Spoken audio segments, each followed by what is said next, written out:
ને કહેવાનું કે ભાઈ અમારું કામ કરો, ક્યાર સુધી ભાઈ બાપા કરતા રહેવાનું છે, ક્યાં સુધી લાઈન ઉપર રહેવાનું છે, એટલા માટે તમને અમે કહેવા માટે આવ્યા છે.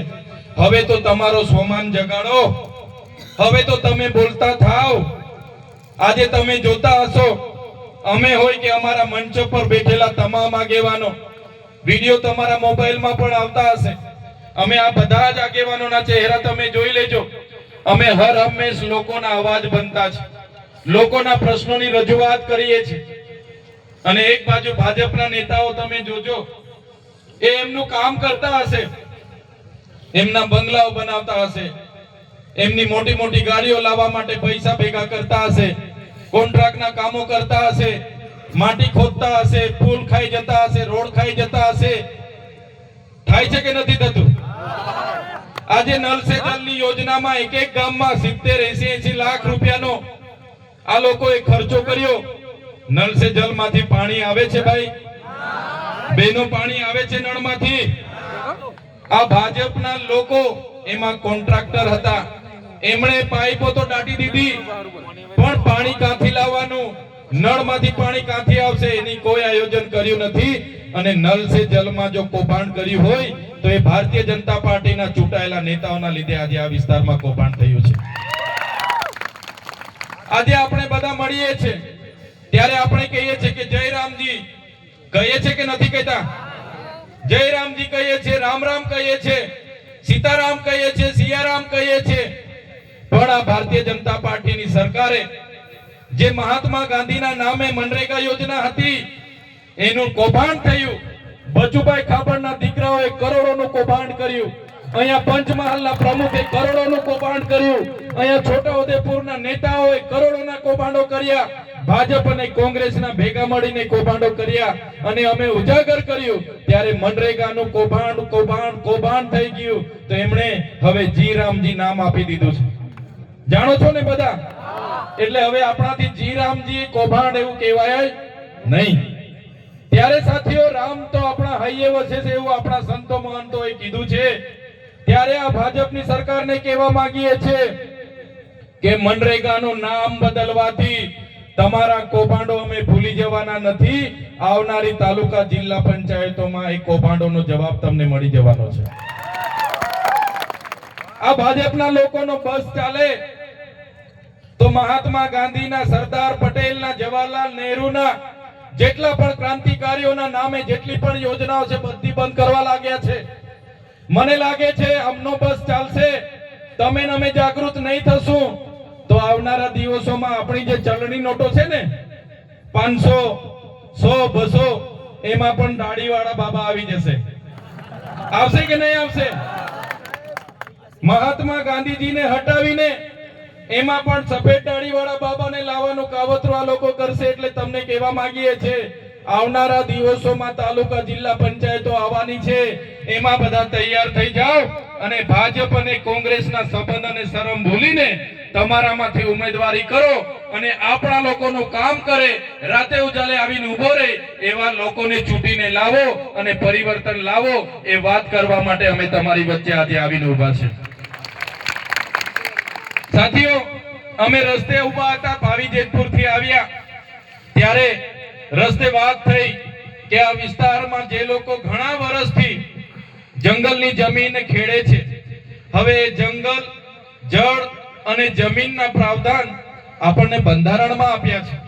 પૈસા એક એવું કહે છે કે ગામ સભાની પરવાનગી હોય અને ગામ સભા સર્વસંમતિથી નક્કી કરે તો એ વ્યક્તિને વન અધિકાર અધિનિયમ 2006 અંતર્ગત એ સનદ આપવાની થાય છે. છતાં આજ દિન સુધી ભાજપના શાસનમાં 50% લોકોને આજે સનદ મળી નથી. જેમને મળી છે 5 એકર ખેડતા હોય તો 2 એકરની મળી છે, 4 એકર ખેડતા હોય તો 40 ગુંઠાની મળી છે. ત્યારે સાથીઓ, આજના મંચ પરથી આપણે કહેવા માંગીએ છીએ કે વન અધિકાર અધિનિયમ અંતર્ગતના જે પેન્ડિંગ દાવાઓ છે, જો ભારતીય જનતા પાર્ટીની સરકાર સત્વરે આપણા લોકોને નહીં આપશે તો આવનારા બજેટ સત્રમાં અમે આહવાન કરીશું અને તમારે બધાએ ગાંધીનગર ખાતે પધારવાનું છે અને વિધાનસભાનો આપણે ઘેરાવો કરવાનો છે. વિધાનસભાનો ઘેરાવો કરીશું તો અમને ખબર પડશે. હમણાં જ યુવરાજસિંહભાઈએ કીધું આર્ટિકલ 335 16(4) ક અંતર્ગત આપણને શૈક્ષણિક અને નોકરીમાં અનામત મળ્યું છે. જે 15% અનામત મળ્યું છે એ કોઈની દેન નથી, કોઈની મહેરબાની નથી. અને આ ભારતીય જનતા પાર્ટીની સરકારે 18/5/2023 ના રોજ એમણે જીએડી એક પરિપત્ર બહાર પાડ્યો અને એમાં જણાવવામાં આવ્યું કે જેટલી પણ વર્ગ 3 ની ગૌણ સેવા પસંદગી મંડળની ભરતીઓ થશે એમાં આદિવાસી ઉમેદવારોએ ફરજિયાત 40% માર્ક લાવવાના. એટલે આપણી સીટો ખાલી રહી જાય છે, એમાં ભરતી થતી નથી. ત્યારે મેં આ મંચ પરથી કહેવા માંગુ છું, તમારા બધાના યુવાનો દીકરાઓ જે પણ ભણી ગણીને આજે ભરતીઓની તૈયારી કરે છે એમને પણ કહેવા માંગુ છું, આવનારા દિવસોમાં અમારી આગેવાનીમાં ગુજરાતની વિધાનસભા ગુજરાતના પાટનગર ગાંધીનગર ખાતે આહવાન થશે અને તમારે બધાએ બજેટ સત્ર દરમિયાન ગાંધીનગર પહોંચવાનું છે. જો આ 40% નો કટઅપ આ ભારતીય જનતા પાર્ટીની સરકાર રદ નહીં કરશે તો આવનારા બજેટના સત્રમાં વિધાનસભાનો ઘેરાવો આપણે કરવાનો છે. ત્યારે સાથીઓ આવા તો કેટલા પ્રશ્નો છે.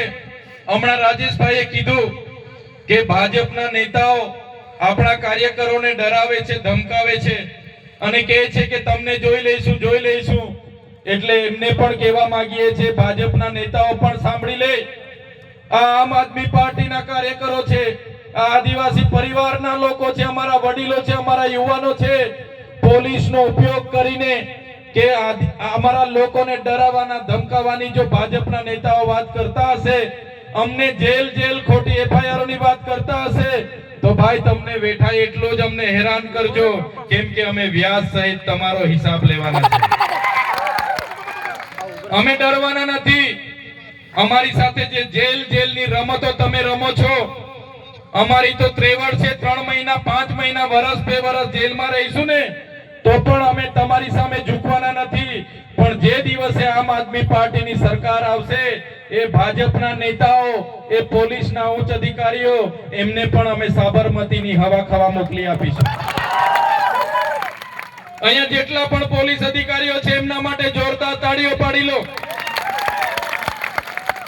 એવા ઈમાનદાર પોલીસ અધિકારીઓ જેઓ સંવિધાનમાં એમની જે ફરજ બનાવેલી છે એ મુજબ એ રક્ષા કરે છે, સલામતી આપે છે, સુરક્ષા પૂરી પાડે છે. એમને અમે સેલ્યુટ કરીએ છીએ, એમને અભિનંદન આપીએ છીએ, વંદન કરીએ છીએ. પણ કેટલાક આઈપીએસ અધિકારી અમારા કેટલાક કાર્યકરોને પૂછે છે, ભાઈ તમે કેમ ચૈતરભાઈની સાથે જોડાયા, તમારા કેટલા કેસ છે, શું છે, ઇન્ક્વાયરી કરે છે. એવા આઈપીએસ અધિકારીને પણ કહેવા માંગુ છું, તમારો પગાર આ જનતાના ટેક્સમાંથી આવે છે. તમારો પગાર એ ભારતીય જનતા પાર્ટીના કમલમમાંથી નથી આવતો. અને તમે અમને જેલની વાત કરતા હશો, ખોટી એફઆઈઆર ની વાત કરતા હશો, તમારી ફાઇલો પણ અમારી પાસે છે.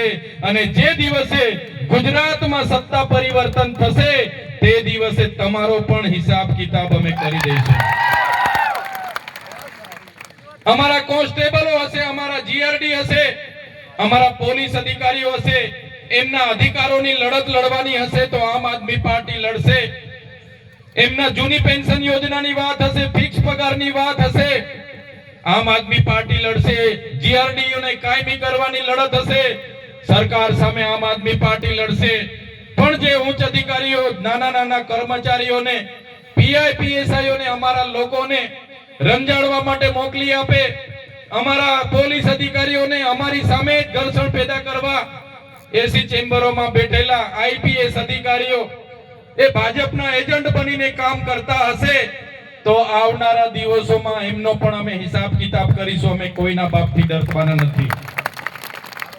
ત્યારે સાથીઓ, આ વિસ્તારમાં જંગલ ખાતું પણ ઘણું હેરાન પરેશાન કરે છે.